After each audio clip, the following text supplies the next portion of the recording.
Hello everyone and very welcome back to my channel English Story with Ella. In this channel you can learn English through a story. Every day I upload an English story for you. Snow White and Red Rose is for today. So before we start, please subscribe my channel, like me and hit the bell. There was once a poor widowed woman who lived in a lonely cottage. In front of the cottage was a garden where stood two rose trees, one of which had white roses and the other red roses. She had two children who were like the two rose trees, and one was called Snow White and the other Rose Red. They were good, happy, busy, and cheerful children. They were often alone in the forest and gathered berries, and no animals hurt them because they were so kind. The little hare would eat cabbage leaf out of their hands, and the roe grazed by their side, and the stag leaped merrily by them. Snow White and Rose Red kept their mother's little cottage so neat that it was a pleasure to look inside of it. In the summer, Rose Red took care of the house. In the winter, Snow White did. She lit the fire and hung the kettle on the hob. In the evening, when the snowflakes fell, the mother said, "Go, Snow White, lock the door." And then they sat around the fireplace. And the mother took her glasses and read out of a book, and the two girls listened as they sat and spun. One evening, as they were sitting comfortably together, someone knocked at the door. Mother said, "Quick, Rose Red, open the door. It must be a traveler who is seeking shelter." Rose Red opened the door, and there was a bear that stuck his big head in the door. Rose Red screamed and jumped back, and Snow White hid herself behind her mother's bed. But the bear began to talk and said, "Don't be afraid. I will not harm you. I am half frozen, and I only want to warm myself by the fire." "Poor bear," said the mother, "lie down by the fire. Only take care that you don't burn your coat." Then she cried, "Snow White, Rose Red, come out. The bear will not harm you. He means well." So they both came out. The bear said, "Here, children, knock the snow out of my coat a little." So they brought the broom and swept the bear's fur clean. And he stretched himself by the fire and growled contentedly. And soon the bear became a friend. They tugged his hair with their hands, put their feet upon his back and rolled him around. When it was bedtime and the others went to bed, the mother said to the bear, "You can lie there by the fireplace, and then you will be safe from the cold and the bad weather."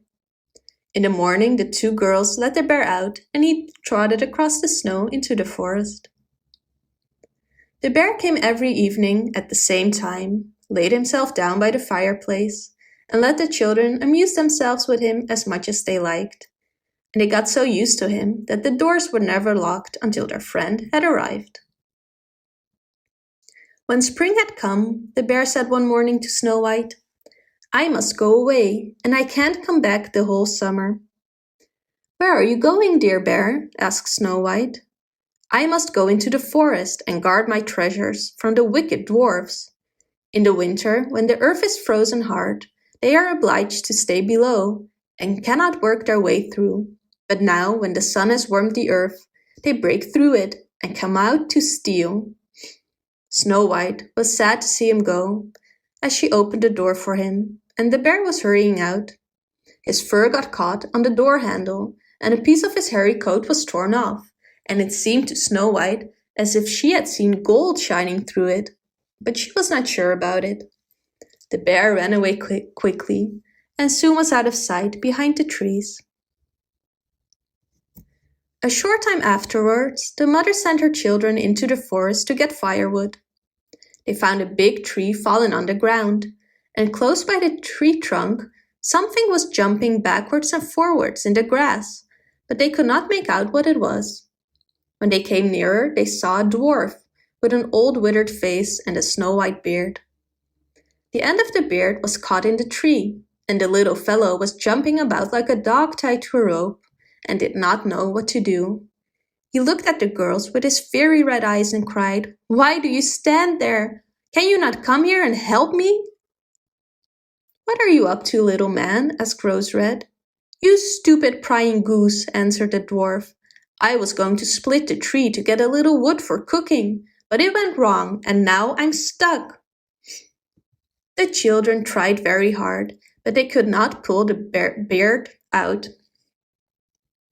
"I will run and fetch someone," said Rose Red. "You senseless goose," snarled the dwarf. "Don't be impatient," said Snow White. "I will help you."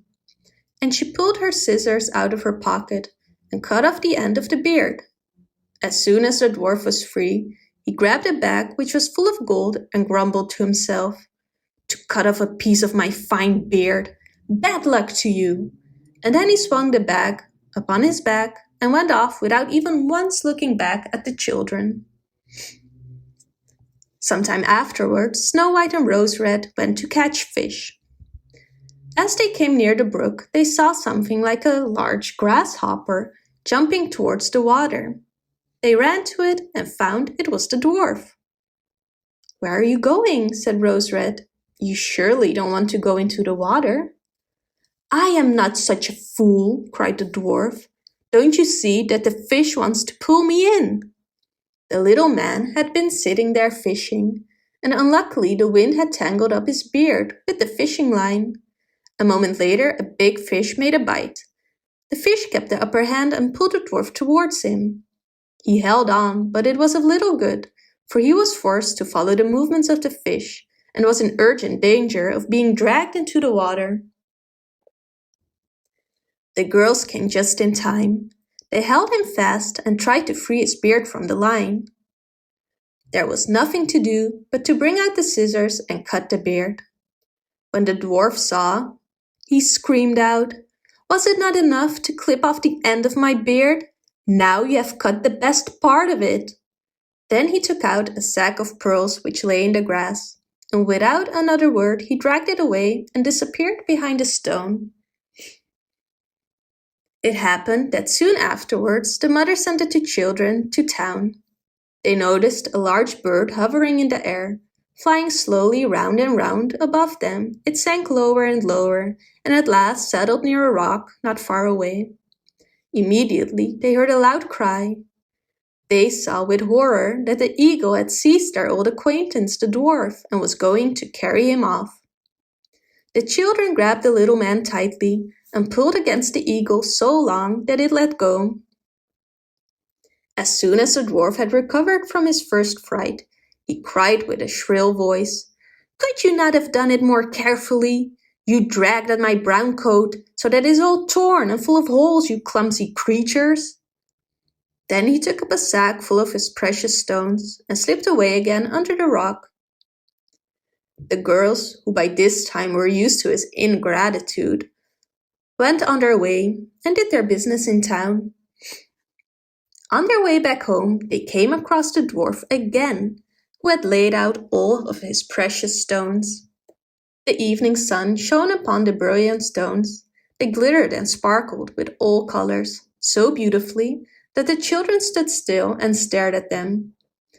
"Why do you stand there gaping?" cried the dwarf, and his face became red with rage.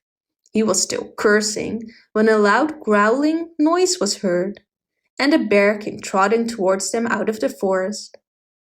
The dwarf sprang up in fright, but he could not reach his cave, for the bear was already close. Then he cried, "Dear Mr. Bear, spare me! I will give you all my treasures. Look, here, the beautiful jewels lying there. Come, take these two girls, for mercy's sake, eat them!" The bear ignored the dwarf and slapped the creature with his paw. The dwarf flew through the air and was never seen again. The girls had run away, but the bear called to them, "Snow White, Rose Red, don't be afraid." Then they recognized his voice and waited. And when he came to them, suddenly his bearskin fell off, and there stood a handsome man, clothed in all gold. "I am a king's son," he said, "and I was bewitched by that wicked dwarf who had stolen my treasures. I had to run about the forest as a savage bear until I was freed." In the end, Snow White married him, and Rose Red married his brother, and they divided between them the great treasure which the dwarf had gathered in his cave. The old mother lived peacefully and happily with her children for many years. She took the 2 rose trees with her, and they stood before her window, and every year bore the most beautiful roses, white and red.